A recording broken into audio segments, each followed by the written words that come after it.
Mi nombre es Enrique Vázquez, tengo 72 años, y mi nieto de apenas 9 años me salvó de la estafa más cruel que mi propia familia había planeado contra mí. Todo empezó cuando el pequeño Mateo me susurró al oído durante una cena familiar. Abuelo, después de la cena te van a quitar todo el dinero. Lo que él no sabía es que yo ya había descubierto su plan y que había preparado una sorpresa que ninguno de ellos vio venir. Una sorpresa que cambiaría sus vidas para siempre. Imagínate la escena. Estoy ahí sentado en la mesa principal de la casa que yo mismo compré hace 30 años, rodeado de mis 4 hijos, sus esposas, mis 10 nietos, toda la familia reunida para celebrar mi cumpleaños número 72. Una cena perfecta, con mi comida favorita, regalos costosos, discursos emotivos sobre lo mucho que me querían. Todo parecía perfecto hasta que mi nieto más pequeño, con esa inocencia que solo tienen los niños, se acercó a mi oído y me dijo esas palabras que me helaron la sangre. Abuelo, después de la cena te van a quitar todo el dinero. Papá y los tíos estuvieron hablando en secreto. Dicen que ya no podés cuidar tu plata y que ellos la van a cuidar mejor. Con esa voz dulce de niño de 9 años, Mateo acababa de confirmar las sospechas que yo tenía desde hacía meses.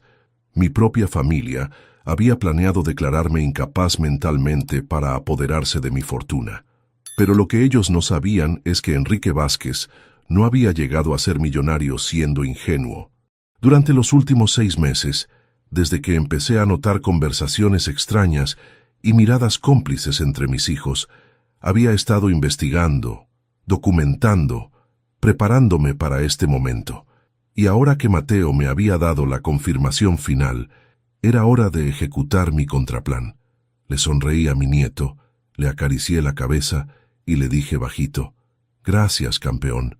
El abuelo ya sabía, pero vos fuiste muy valiente al contarme. Ahora vas a ver algo que nunca vas a olvidar». Porque lo que venía a continuación no solo iba a salvar mi patrimonio, sino que iba a enseñarles a mis hijos una lección que recordarían por el resto de sus vidas. Escucha esta historia hasta el final, porque lo que mi familia intentó hacerme es más común de lo que pensás, y lo que yo hice para defenderme puede ayudar a cualquier persona mayor que esté pasando por algo similar. Contame también desde qué ciudad me estás escuchando, porque esta historia podría estar pasando ahora mismo en cualquier lugar del mundo. Para que entiendas bien cómo llegué a esta situación, tengo que contarte quién soy y cómo construí la fortuna que mis propios hijos querían robarme. Porque yo no nací rico, y cada peso que tengo lo gané con trabajo, inteligencia y sacrificio durante 50 años de carrera empresarial. Empecé como vendedor de seguros a los 22 años, recién casado con mi Carmen, que en paz descanse. Vendía de puerta en puerta, caminando bajo el sol, aguantando portazos, durmiendo en pensiones baratas cuando tenía que viajar a otras ciudades. Pero tenía algo que muchos vendedores no tenían. Yo realmente creía en lo que vendía. Entendía que un seguro no era un papel, era tranquilidad, era protección para las familias. En 5 años me convertí en el mejor vendedor de la región.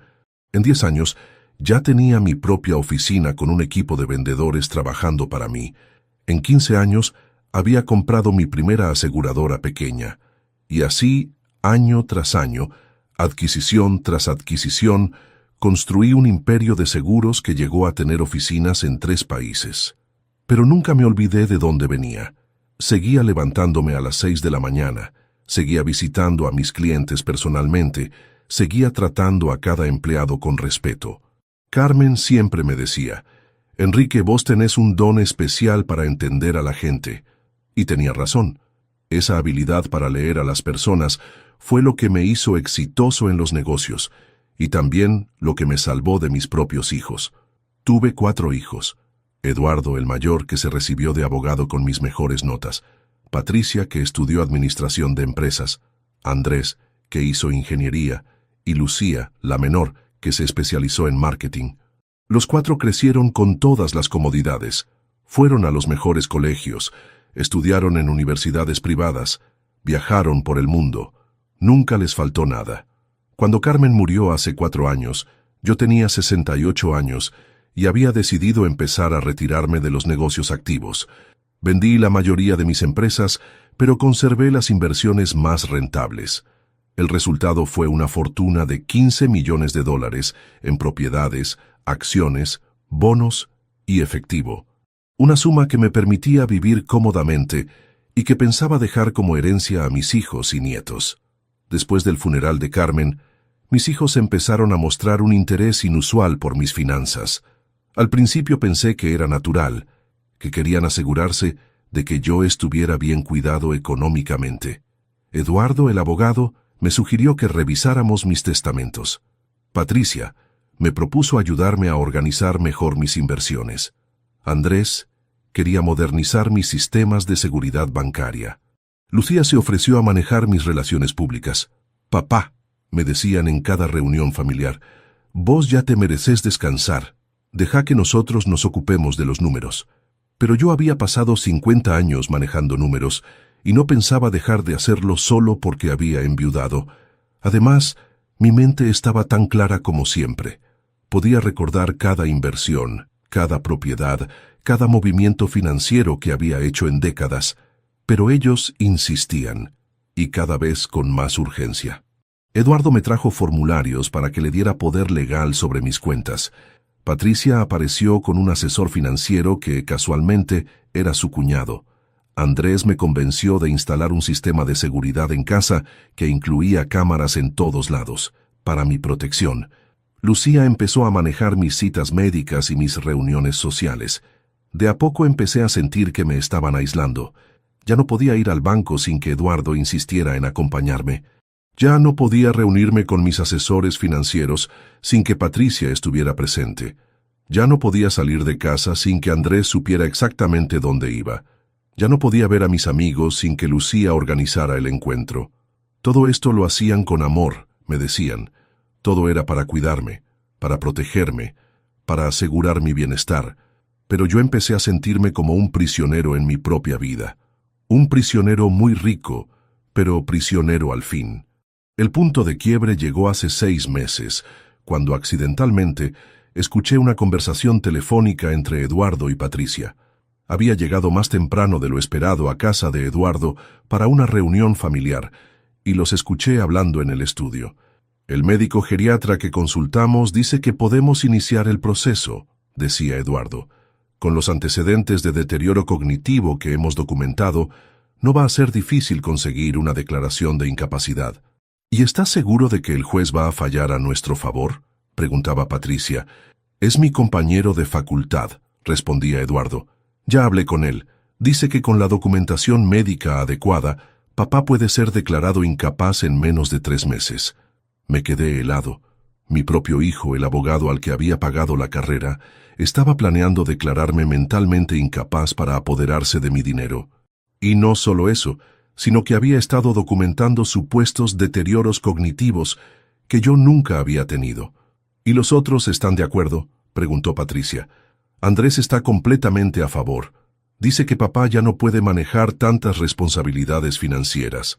Lucía tiene algunas dudas, pero va a aceptar cuando vea los números», respondió Eduardo. «Estamos hablando de $15 millones, Patricia. Divididos entre 4, son casi 4 millones para cada uno. Es suficiente para que nunca más tengamos que trabajar». Esa noche no pude dormir. Me quedé despierto hasta el amanecer, procesando lo que había escuchado. Mis propios hijos, la gente que más amaba en el mundo, estaban planeando robarme todo lo que había construido en 50 años de trabajo. Y lo peor de todo, lo iban a hacer declarándome loco, destruyendo mi reputación, mi dignidad, mi libertad. Pero al día siguiente, en lugar de confrontarlos, tomé una decisión que cambiaría todo. Decidí jugar su propio juego, pero con reglas que ellos no conocían. Si querían guerra, iban a tener guerra. Pero iba a ser una guerra en la que yo tenía todas las ventajas, porque ellos habían subestimado gravemente a su viejo padre. Lo primero que hice fue contactar a Miguel Herrera, un investigador privado que había usado en mis negocios durante años. «Miguel», le dije, «necesito que investigues a mis 4 hijos. Quiero saber todo sobre sus finanzas, sus deudas, sus problemas, sus secretos, todo». Miguel me miró extrañado. «Don Enrique, ¿está seguro? Son sus hijos». «Precisamente por eso necesito saberlo», le respondí. En 2 semanas, Miguel tenía un informe completo que me abrió los ojos sobre muchas cosas. Eduardo tenía deudas de juego por $800,000 con prestamistas que no eran precisamente comprensivos. Patricia había perdido $600,000 en inversiones fraudulentas y estaba al borde de la quiebra. Andrés había hecho malas inversiones inmobiliarias y debía más de 1 millón en créditos bancarios. Lucía, la que parecía más estable, había estado financiando secretamente la rehabilitación de su marido adicto al juego. Ahí entendí todo. No me querían declarar incapaz por amor o preocupación. Me querían declarar incapaz porque todos estaban desesperadamente endeudados y mi herencia era la única salida que veían a sus problemas financieros. Habían calculado que era más fácil robarme mi dinero que pedírmelo prestado, porque sabían que yo nunca les iba a dar semejantes sumas para cubrir sus irresponsabilidades. Pero Miguel me trajo información aún más valiosa. Me contó que Eduardo había estado manipulando mis citas médicas, llevándome a un geriatra cómplice que había estado diagnosticando deterioros cognitivos imaginarios, que Patricia había estado alterando documentos financieros para hacer que mis inversiones parecieran más riesgosas de lo que eran, que Andrés había estado grabando conversaciones conmigo cuando yo estaba cansado o distraído para después presentarlas como evidencia de confusión mental. Era una conspiración elaborada, planificada con meses de anticipación. Pero había un problema en su plan. Yo estaba completamente cuerdo, y ahora también estaba completamente preparado. Contraté al mejor bufete de abogados de la ciudad, uno que no tenía ninguna relación con Eduardo. Les expliqué la situación y les pedí que prepararan una defensa legal completa. También contraté a mis propios médicos independientes para que me hicieran evaluaciones cognitivas exhaustivas. Los resultados fueron perfectos. Mi mente estaba tan clara como la de cualquier hombre de 40 años. Pero mi contraataque no iba a ser solo legal. Iba a ser personal, emocional y definitivo. Porque si mis hijos querían jugar con mi dignidad y mi libertad, yo iba a jugar con algo que les doliera mucho más: su conciencia y su futuro. Durante los siguientes meses, seguí fingiendo que no sabía nada. Dejé que continuaran con sus preparativos, que perfeccionaran su plan, que se sintieran seguros de su próximo triunfo, pero en secreto estaba preparando el contraataque más devastador de mi vida. Reorganicé completamente mis finanzas de manera que fuera imposible para ellos acceder a mi dinero, incluso si lograban declararme incapaz. Transferí mis activos a trusts internacionales, moví mis inversiones a jurisdicciones que ellos no conocían, cambié todos mis códigos y contraseñas bancarias. Si querían mi dinero, iban a tener que pasar por un laberinto legal que les llevaría décadas resolver. También empecé a documentar todo. Cada conversación donde me trataban de manipular, cada reunión donde me presionaban para firmar papeles, cada instancia donde trataban de aislarme de mis amigos y asesores. Tenía grabaciones, fotografías, testimonios de terceros. Un archivo completo de evidencia que demostraba que yo estaba completamente cuerdo y que ellos estaban ejecutando una conspiración criminal. Pero lo más importante, empecé a observar a mis nietos. Porque mientras mis hijos me mentían y me traicionaban, mis nietos seguían siendo honestos y puros, y fue esa honestidad lo que finalmente me dio la oportunidad perfecta para ejecutar mi plan. Mateo, el menor de todos, había estado escuchando las conversaciones de los adultos sin que nadie se diera cuenta. Los niños de 9 años son invisibles en las reuniones familiares, nadie los considera una amenaza, nadie se cuida de lo que dicen delante de ellos. Y Mateo había estado absorbiendo información durante meses. Una tarde, mientras me ayudaba en el jardín, me dijo: «Abuelo, ¿por qué papá dice que vos estás enfermo de la cabeza? Vos me pareces normal». «¿Tu papá dice eso?», le pregunté con cuidado. «Sí, dice que ya no podés cuidar tu plata y que él la va a cuidar mejor. Pero yo pienso que vos cuidás muy bien tu plata. Mi mamá siempre dice que sos muy inteligente». Ahí supe que tenía un aliado inesperado. Un niño de 9 años que veía la verdad que los adultos estaban tratando de esconder. y también supe que el momento perfecto para mi contraataque se estaba acercando. La oportunidad llegó cuando Eduardo anunció que habían organizado una cena especial para mi cumpleaños número 72. Papá, me dijo con esa sonrisa falsa que había perfeccionado, queremos celebrarte como te mereces. Va a ser una cena íntima, solo la familia, con todos tus platos favoritos. Lo que no me dijo es que después de la cena tenían planeado hacerme firmar los documentos que me declararían voluntariamente incapaz. Pero Mateo sí me lo dijo. Esa tarde, mientras jugábamos en el patio, se acercó a mí con esa cara seria que ponen los niños cuando tienen algo importante que decir. «Abuelo», me susurró, «escuché a papá hablando por teléfono. Dice que después de la cena de tu cumpleaños, te van a hacer firmar unos papeles para que no puedas manejar más tu plata». «¿Y qué más escuchaste, campeón?», le pregunté. «Que si no querés firmar, van a decir que estás loco y un juez va a decidir por vos. Y que después van a dividir toda tu plata entre ellos». Mateo no entendía completamente lo que había escuchado, pero había captado lo esencial. Mi familia me iba a robar todo en mi propio cumpleaños. Esa noche llamé a mis abogados y les dije que era hora de ejecutar el plan. «Mañana por la noche», les dije, «va a terminar la conspiración más cruel que he vivido en mi vida, y va a empezar la justicia más dulce que he planificado en mis 72 años».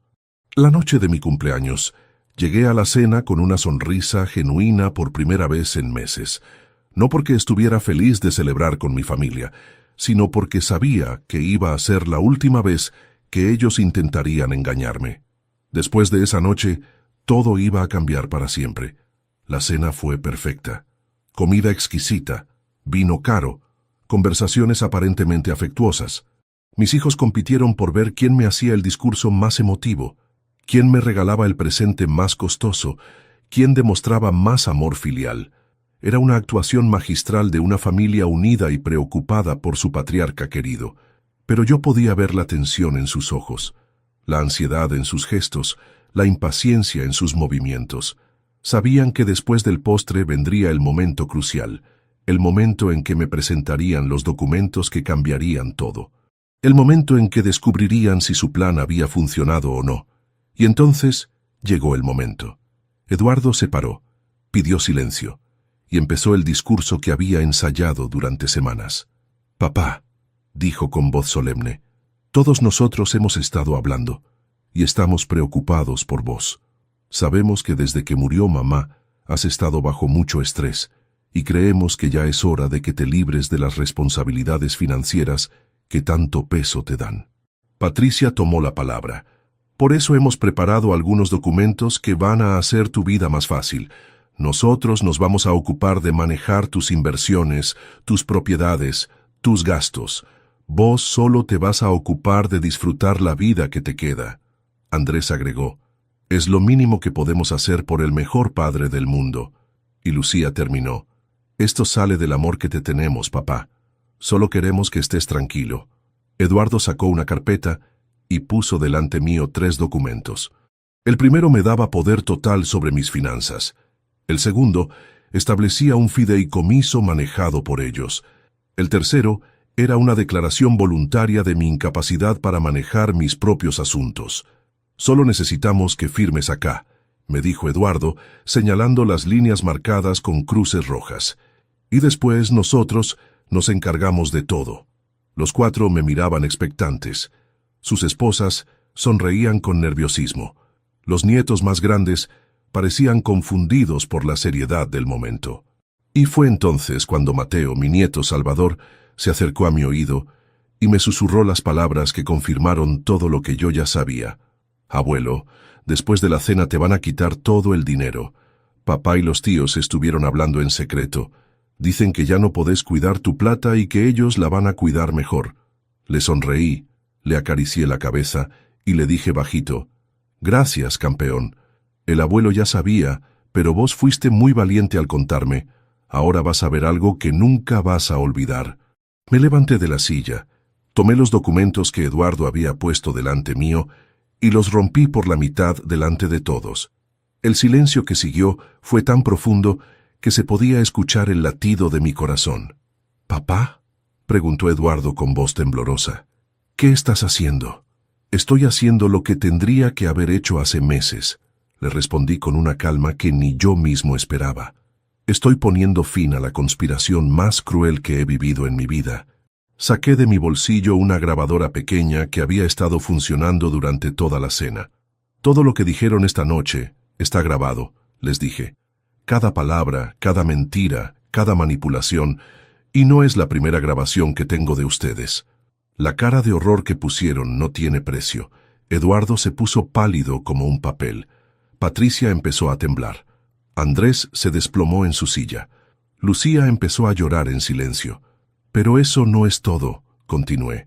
Durante los últimos 6 meses, mientras ustedes planeaban robarme todo lo que construí en 50 años de trabajo, yo estuve planeando mi defensa. Y ahora es hora de que vean los resultados. Saqué de mi maletín una carpeta mucho más grande que la de Eduardo. Estos documentos, les dije, prueban que ustedes 4 están financieramente quebrados. Prueban que me necesitan muerto o incapacitado para salvar sus propios fracasos económicos. Y prueban que han estado conspirando para cometer el fraude más vil que puede existir, robarle todo a su propio padre. El documento de Miguel Herrera estaba ahí. Las deudas de Eduardo con prestamistas ilegales, las inversiones fraudulentas de Patricia, los créditos impagos de Andrés, los gastos secretos de Lucía para mantener a su marido adicto, todo documentado, todo verificado, todo irrefutable. Eduardo, le dije mirándolo directamente a los ojos, vos me debés $800,000 a prestamistas que van a quebrar tus piernas si no les pagás en 2 meses. Patricia, vos perdiste $600,000 en una estafa de inversiones y estás al borde de la quiebra. Andrés, vos debés más de 1 millón en créditos bancarios por inversiones inmobiliarias fallidas. Y Lucía, vos has estado financiando secretamente la rehabilitación de tu marido adicto al juego. Cada revelación era como un golpe físico. Mis hijos se miraban entre ellos como si se vieran por primera vez. Sus secretos más oscuros estaban ahí, expuestos delante de toda la familia, delante de sus propios hijos. Pero lo más patético de todo, continué, es que si hubieran venido a mí con la verdad, si me hubieran pedido ayuda con honestidad, yo los habría ayudado, porque a pesar de todo, siguen siendo mis hijos. Pero prefirieron mentir, conspirar y traicionarme de la manera más cruel posible. Eduardo trató de recuperar el control. Papá, ¿podemos explicar todo esto? No, le dije firmemente. Ya no hay nada que explicar. Durante 6 meses ustedes me trataron como si fuera un viejo senil al que se podía engañar y manipular. Pues bien, ahora van a descubrir qué tan senil soy realmente. Saqué el siguiente documento de la carpeta. Era una evaluación psicológica y cognitiva completa, realizada por el equipo de neuropsicólogos más prestigioso del país. Estos estudios, les dije, prueban que mi capacidad mental está completamente intacta.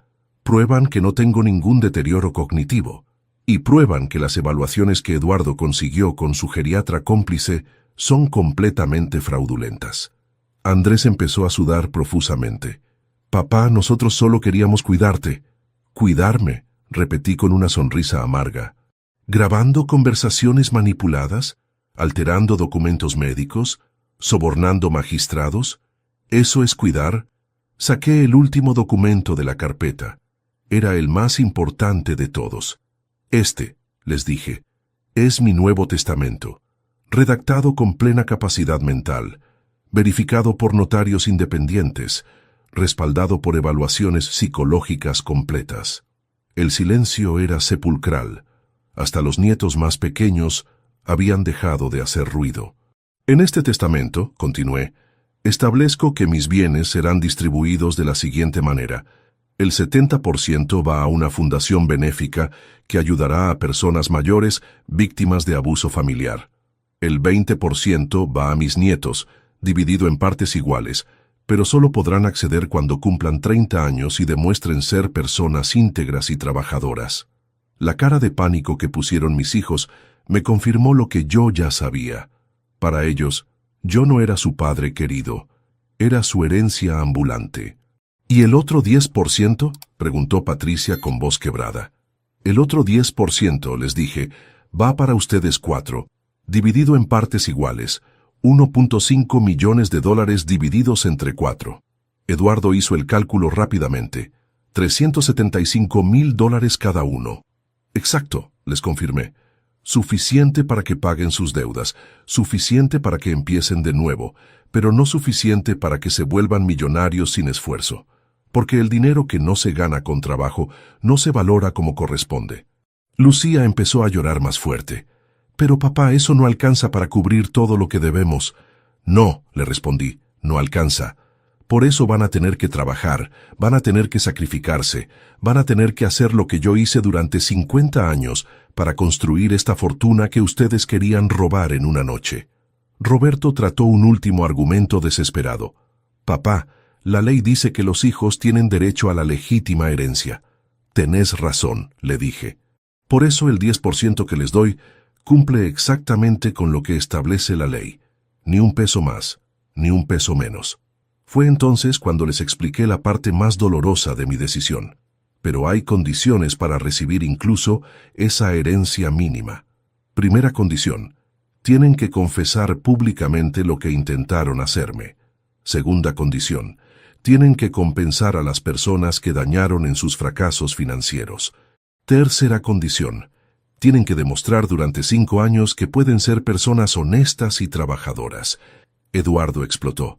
Esto es una venganza. Nos estás castigando por preocuparnos por vos. No, le respondí con una calma que me sorprendió a mí mismo. Los estoy castigando por mentirme, por traicionarme y por tratar de robarme. La preocupación no requiere fraude, Eduardo. El amor no requiere conspiración. Patricia suplicó: papá, somos tu familia. No podés hacernos esto. Ustedes son mi familia, le confirmé. Por eso me duele tanto tener que protegerme de ustedes. Si fueran extraños, solo llamaría a la policía y los haría arrestar. Pero como son mis hijos, les doy una oportunidad de redimirse. Andrés preguntó: ¿y si no aceptamos tus condiciones? Entonces no reciben nada, le respondí. Y los documentos que compilé sobre su conspiración van directamente a la fiscalía. Eduardo, vos sabés mejor que nadie que planificar la incapacitación fraudulenta de una persona es un delito federal. El llanto de Lucía se intensificó. No podés hacernos esto, papá. Pensá en los nietos. Estoy pensando en los nietos, le dije. Por eso les dejo el 20% de mi fortuna. Por eso establezco que solo la pueden recibir cuando sean adultos responsables. Por eso me aseguro de que no crezcan pensando que el dinero se obtiene traicionando a la familia. Fue entonces cuando Mateo, que había estado escuchando todo sin entender completamente, se acercó a mí. Abuelo, me dijo con esa inocencia que solo tienen los niños, ¿por qué papá quería robarte? Y esa pregunta, hecha por un niño de 9 años delante de toda la familia, fue más devastadora que cualquier argumento legal que yo hubiera podido presentar. Eduardo no pudo responder. Patricia se tapó la cara con vergüenza. Andrés miró al suelo. Lucía siguió llorando. Sus propios hijos los estaban viendo como lo que realmente eran: ladrones que habían planeado robarle a su propio padre. Papá, me dijo Mateo tirándome de la manga, ¿pero vos vas a estar bien? Sí, campeón, le respondí abrazándolo. El abuelo va a estar muy bien. Y vos me ayudaste mucho al contarme la verdad. Esa noche me fui de la casa donde había celebrado mi cumpleaños número 72, sabiendo que había ganado la guerra más importante de mi vida. No la guerra por el dinero, sino la guerra por mi dignidad, mi libertad y mi derecho a decidir sobre mi propia vida. Los días que siguieron fueron intensos. Eduardo trató de contactar abogados para impugnar mi testamento, pero descubrió que yo había cubierto todos los aspectos legales con precisión quirúrgica. Patricia intentó convencer a otros familiares de que yo había perdido la razón, pero las evaluaciones psicológicas demostraban lo contrario. Andrés buscó prestamistas adicionales para cubrir sus deudas, pero su reputación crediticia estaba destrozada. Lucía consideró divorciarse de su marido, pero descubrió que era demasiado tarde para salvar sus finanzas. Uno por uno, mis 4 hijos vinieron a verme para negociar. Cada uno trató de convencerme de que habían sido influenciados por los otros, de que realmente me amaban, de que todo había sido un malentendido terrible. Pero yo había aprendido algo fundamental. Cuando las personas te muestran quiénes son realmente, hay que creerles la primera vez. Eduardo fue el primero en aceptar mis condiciones. Sus prestamistas no eran pacientes, y sabía que si no conseguía dinero rápido, las consecuencias iban a ser físicas. Vino a mi oficina con su abogado y firmó una confesión completa de la conspiración. También se comprometió a devolver el dinero que había tomado prestado de los fondos de sus clientes durante años. «Papá», me dijo ese día, «sé que no tengo derecho a pedirte perdón». «Tenés razón», le respondí. «No tenés derecho, pero lo que sí tenés es la obligación de demostrar que podés cambiar. No por mí, sino por tus hijos». Patricia tardó más en rendirse. Intentó conseguir dinero de otras fuentes. Vendió sus joyas, su auto, hasta su casa. Pero las deudas eran demasiado grandes y los intereses seguían acumulándose. Finalmente vino a verme, derrotada. «Papá», me dijo, «necesito tu ayuda». «Necesitas mucho más que mi ayuda», le respondí. «Necesitas cambiar completamente tu relación con el dinero». Andrés fue el más difícil de convencer. Su orgullo de ingeniero no le permitía aceptar que había fallado tan estrepitosamente en sus inversiones. Trató de conseguir más créditos, de vender propiedades a pérdida, de asociarse con inversores dudosos, pero cada movimiento lo hundía más. Cuando finalmente vino a aceptar mis condiciones, estaba al borde del colapso nervioso. Lucía fue la que más me sorprendió. En lugar de venir a negociar, apareció un día con su marido. «Papá», me dijo, «Juan tiene algo que decirte». Su marido, con los ojos llenos de lágrimas, me confesó su adicción al juego y me pidió perdón por haber sido la causa indirecta de la desesperación financiera de mi hija. «Don Enrique», me dijo, «yo destruí a su hija. Ella no quería hacerle daño, solo trataba de salvarme». Esa confesión cambió mi perspectiva sobre Lucía. Ella no había conspirado por ambición, sino por amor desesperado hacia un marido que la estaba arrastrando al abismo. «Lucía», le dije, «si Juan realmente quiere cambiar, yo voy a pagar su tratamiento de rehabilitación. Pero con una condición: si vuelve a apostar un solo peso, ustedes dos quedan fuera de mi vida para siempre».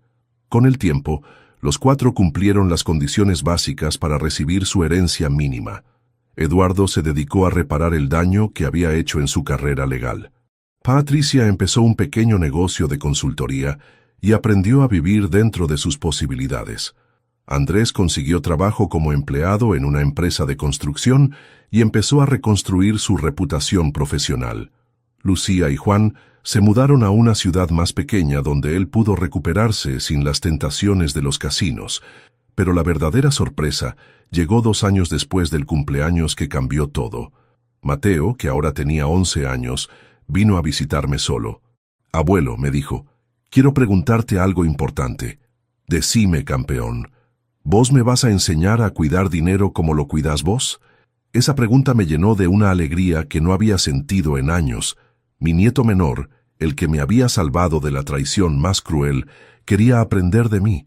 No quería mi dinero, quería mi conocimiento. No quería herencia, quería educación. «Claro que sí», le respondí. «Pero primero tenés que aprender algo muy importante. El dinero es como una herramienta. Puede construir cosas hermosas o puede destruir familias. Todo depende de cómo se use». Desde ese día, Mateo empezó a venir a mi oficina todos los sábados.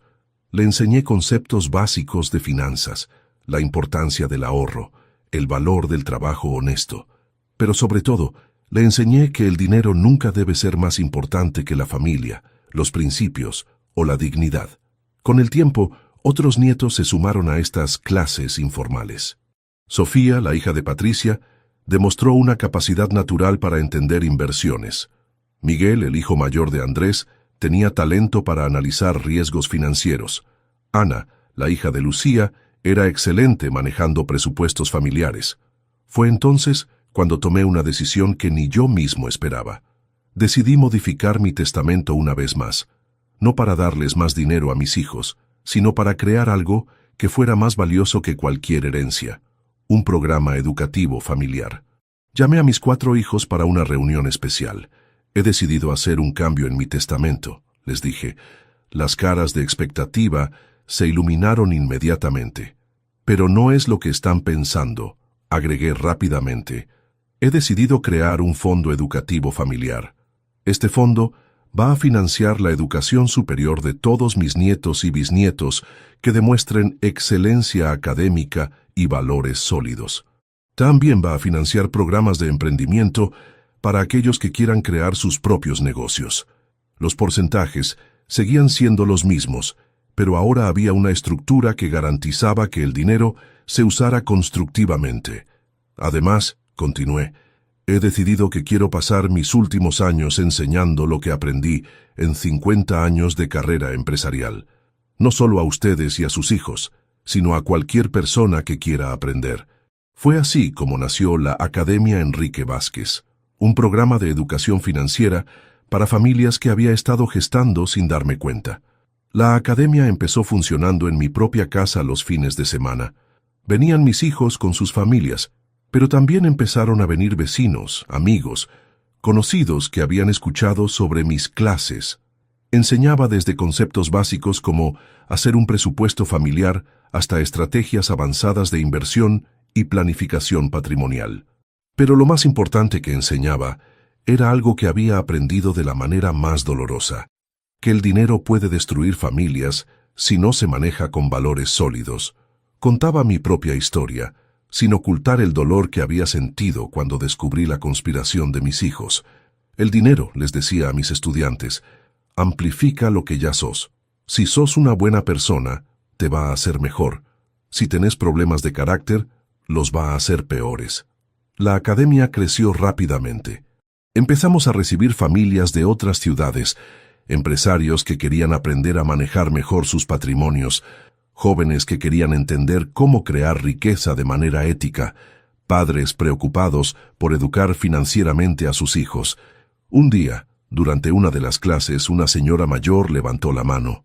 «Don Enrique», me dijo, «mi hijo quiere que le firme unos papeles para que él maneje mis ahorros. ¿Qué me aconseja?». Toda la clase se quedó en silencio. Era exactamente la situación que yo había vivido. «Señora», le respondí, «antes de firmar cualquier papel, hágase 3 preguntas.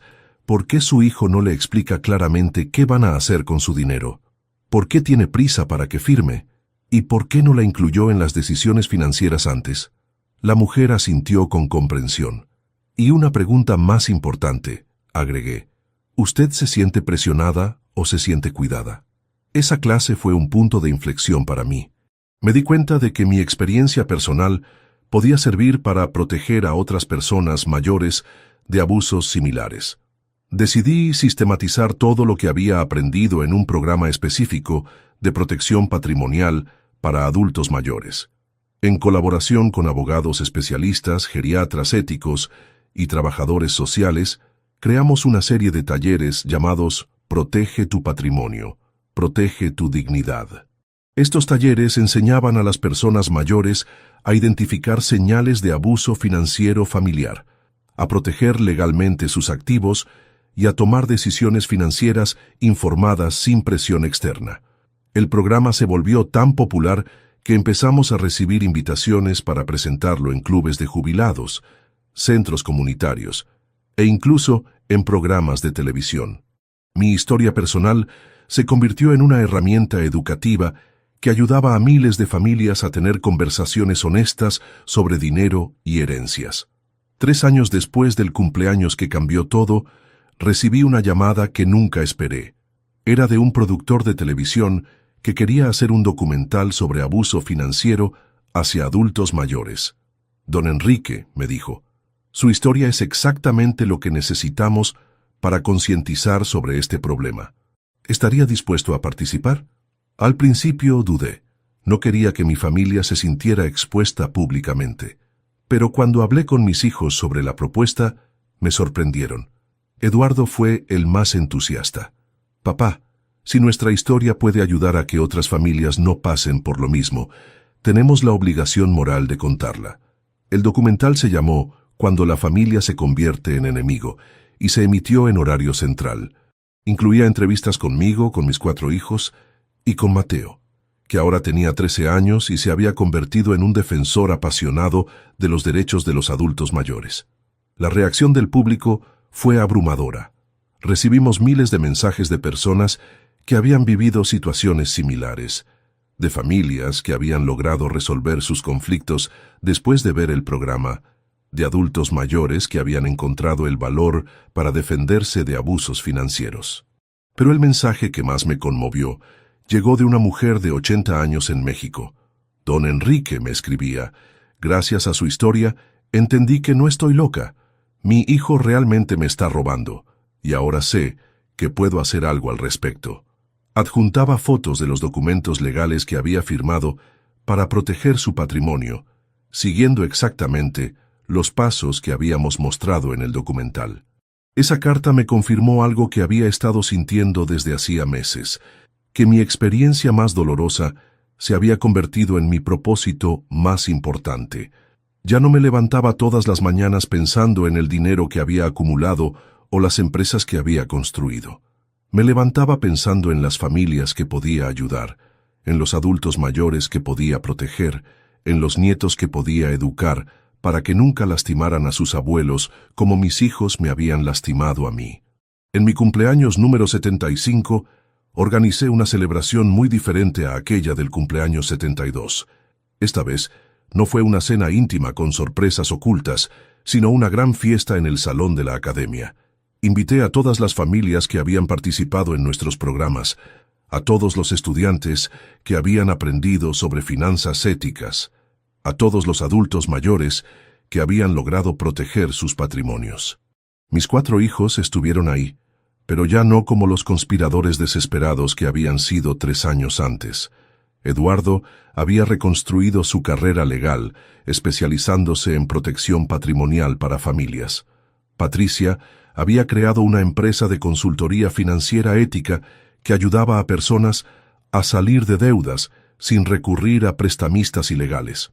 Andrés se había convertido en un constructor especializado en viviendas accesibles para adultos mayores. Lucía manejaba la parte administrativa de la academia y había desarrollado un programa especial para familias afectadas por adicciones, pero los verdaderos protagonistas de esa fiesta fueron mis nietos. Mateo, ahora de 15 años, dio un discurso que me llenó de orgullo. Mi abuelo me enseñó algo muy importante, dijo delante de todos los invitados. Me enseñó que cuidar a la familia no significa quedarse callado cuando hacen algo malo.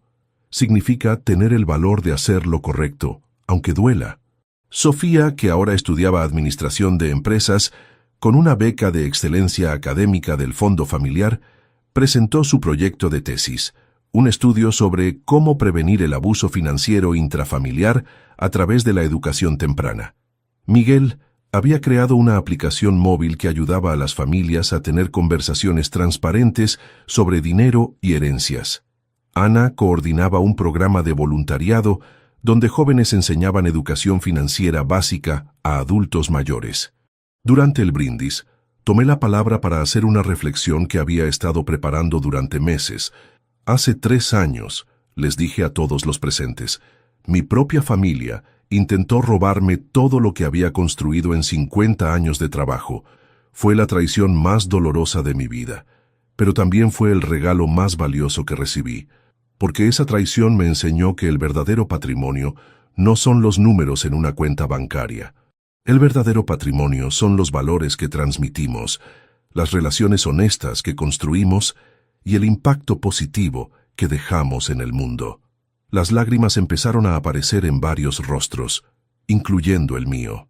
Mis hijos me mostraron lo peor que puede pasar cuando el dinero se vuelve más importante que la familia, pero también me dieron la oportunidad de mostrarles y demostrarle al mundo que nunca es tarde para elegir hacer lo correcto.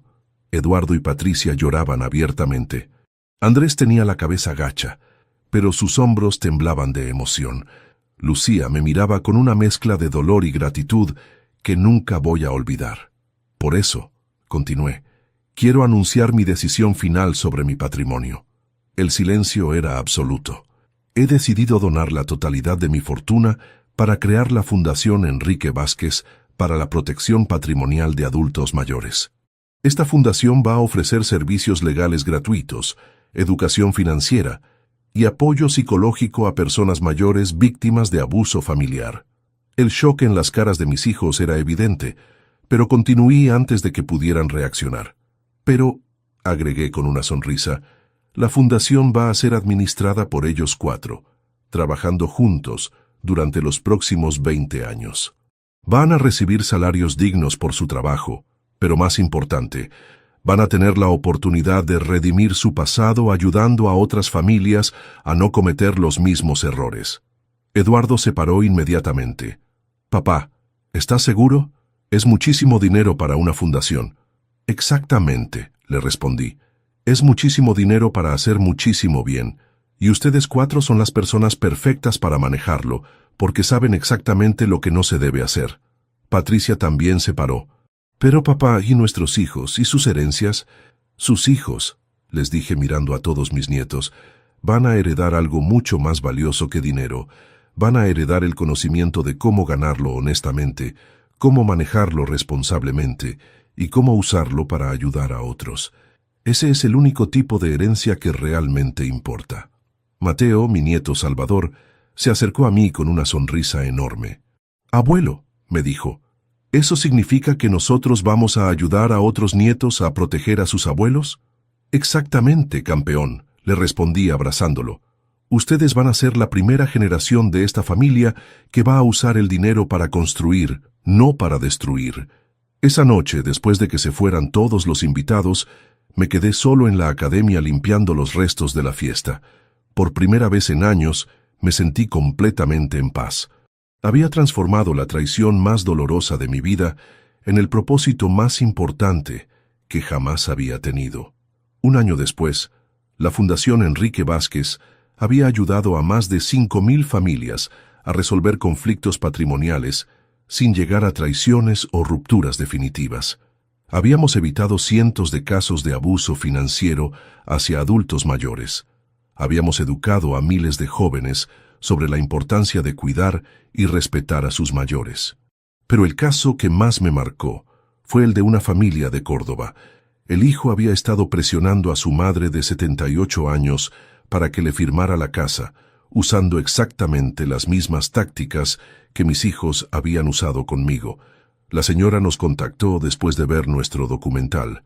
Con la ayuda de nuestros abogados, logramos detener la transferencia fraudulenta.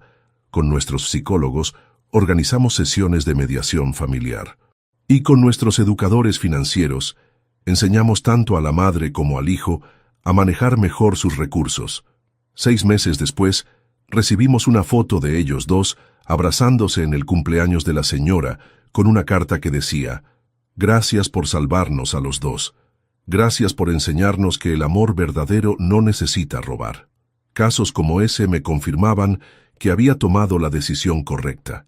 Mi dinero ya no era solo mío, era una herramienta para proteger a otros abuelos, para educar a otras familias, para prevenir que otras personas pasaran por el dolor que yo había experimentado.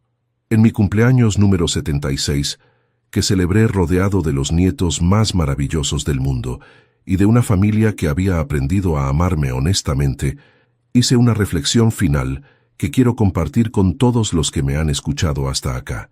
El dinero, les dije a todos los presentes, es como el agua. Puede dar vida o puede ahogar dependiendo de cómo se use. Durante 50 años acumulé dinero pensando que era para darle seguridad a mi familia, pero descubrí que cuando el dinero se convierte en lo más importante, la familia desaparece.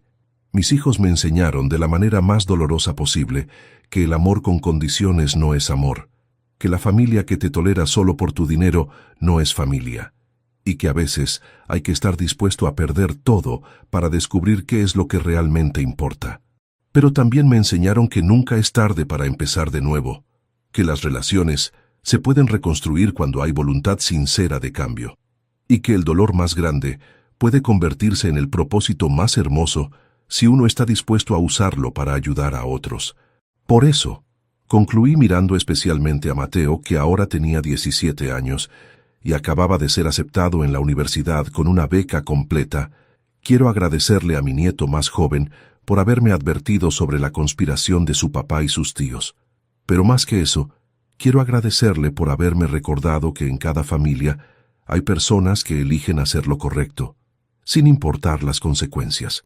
Si alguien que me está escuchando está pasando por una situación similar, si siente que su familia lo está presionando o manipulando para quitarle su dinero, quiero que sepa 3 cosas. Primero, usted no está loco. Lo que le está pasando es real. Segundo, usted tiene derechos y puede defenderse. Y tercero, nunca es tarde para exigir el respeto que merece, aunque tenga que alejarse de las personas que pensaba que lo amaban. Y si hay alguien escuchando que está pensando en aprovecharse de un familiar mayor, quiero que entienda algo muy claro. El dinero que roben hoy les va a costar la familia para siempre. Ninguna herencia vale la pena si se obtiene destruyendo el amor y la confianza. Esa noche, mientras me preparaba para dormir en mi casa nueva, una casa más pequeña, pero llena de recuerdos hermosos de los últimos años, recibí un mensaje de WhatsApp que me llenó de alegría. Era de Mateo. Abuelo, mañana empiezo a estudiar Derecho con especialización en protección de adultos mayores. Quiero seguir ayudando a abuelos como vos. Te amo. Le respondí inmediatamente. Campeón, no hay regalo de cumpleaños que me haga más feliz. El mundo necesita más jóvenes como vos, que eligen proteger en lugar de aprovecharse. Yo también te amo. Hoy, a los 77 años, puedo decir que vivo la vida más plena y significativa que jamás imaginé. Perdí $15 millones, pero gané algo que no tiene precio. Una familia que me ama honestamente, nietos que me respetan genuinamente y un propósito que me levanta cada mañana con ganas de hacer el bien.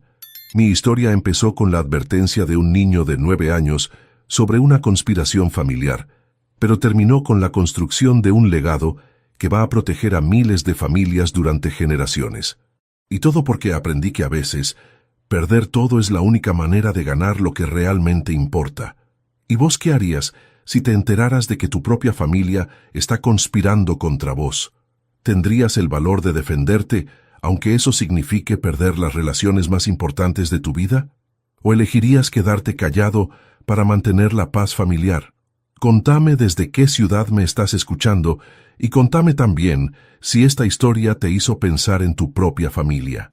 Porque al final, todos merecemos ser amados sin condiciones, respetados sin excepciones y cuidados sin conspiraciones. Y recordá siempre, el amor verdadero no necesita robar para prosperar.